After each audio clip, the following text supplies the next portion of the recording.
What's up, everybody? Today we're looking at the Phantom 4 Pro and the iPad 2. The reason why I wanted to do this video is I had an issue when I first bought the Phantom 4 Pro. I've only had this drone for about a week now. Flew it pretty extensively today. I gotta say, in the wind, it's awesome. Even though I keep getting this strange high velocity wind warning when maybe I only have 5 miles an hour, 10 miles an hour wind. It's really not that bad.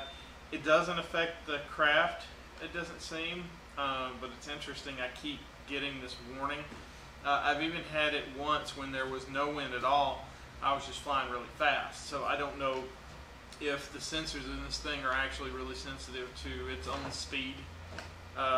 Whatever, seems to be a glitch. That being said, as far as glitches are concerned, this has been a very buggy copter. It's not the first new copter I bought. I had the 3DR Solo was the first new one that I bought new. I bought all my other ones used. This one I bought new, Best Buy, and it's been interesting to say the least. Nothing major, nothing I haven't been able to solve on my own. I don't really know of an app that I can share with you what I'm seeing on my video screen to my tablet, so I'm just going to actually hold it up in front of the camera. Okay, I've got this set up, and if you go into your DJI app, push these 3 little dots up here. I was having trouble with my iPad overheating. Since it's just an iPad mini 2, the processor in this thing is not that great. So some people have had some problems with green screen, blacking out. I was having tons of problems.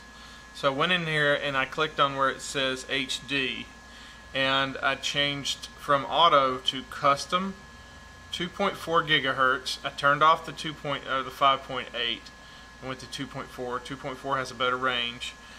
Channel 16 is the channel that I selected.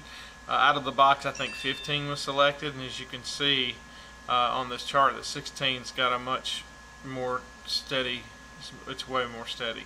And I'm here in the studio. There's a lot of Wi-Fi interference. And also then I went over here to this video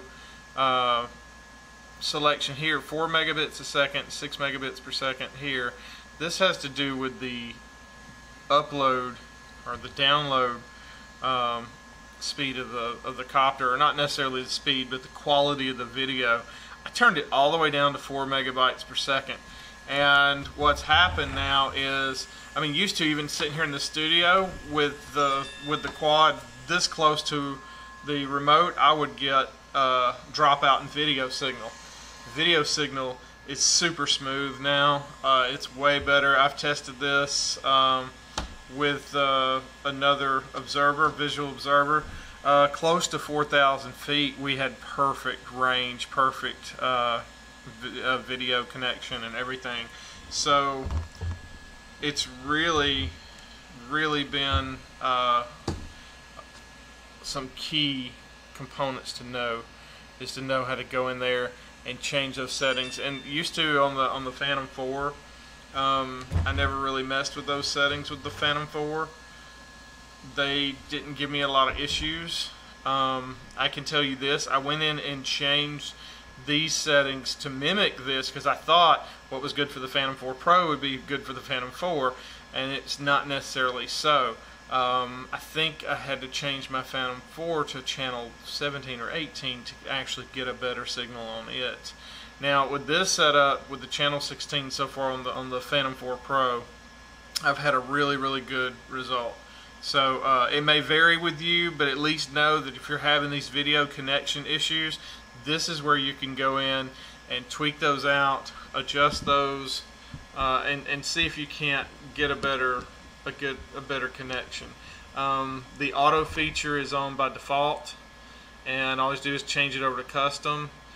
Change from 5.8 to 2.4 and adjust your channel until you get the best connection for you, and then adjust this all the way down to 4 megabytes, or I don't even know if it's megabits per second or megabytes per second, but I turned that all the way down, and I mean, for me, it's worked. It's given me a really steady video signal and really great reception for long distances, even in areas where I have a lot of power lines or a lot of transformers, a lot of places where I know there's a lot of electrical magnetic interference.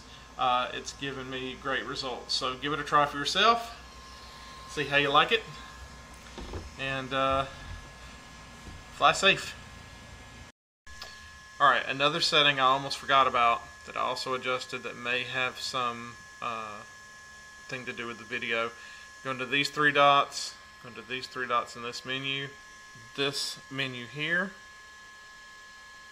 and we're going to go down to where it says cache video during shooting. I turned that off. What was happening when this would cache the video, it was coming in, it was recording that video link to the iPad. It was eating up space. I didn't really know that I had a use for it because I'm not really doing anything directly from the tablet. So I turned that video cache off.